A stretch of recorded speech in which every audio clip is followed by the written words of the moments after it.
بسم الله الرحمن الرحيم فجعلناها نكالا لما بين يديها وما خلفها وموعظة للمتقين وإذ قال موسى لقومه إن الله يأمركم أن تذبحوا بقرة قالوا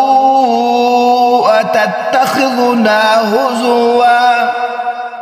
قال أعوذ بالله أن أكون من الجاهلين قالوا ادع لنا ربك يبين لنا ما هي قال إنه يقول إنها بكرة لا فارض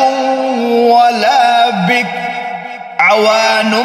بين ذلك فافعلوا ما تؤمرون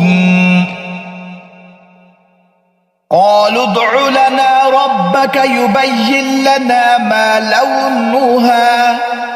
قال إنه يقول إنها بقرة صفراء فاقع لونها تسر الناظرين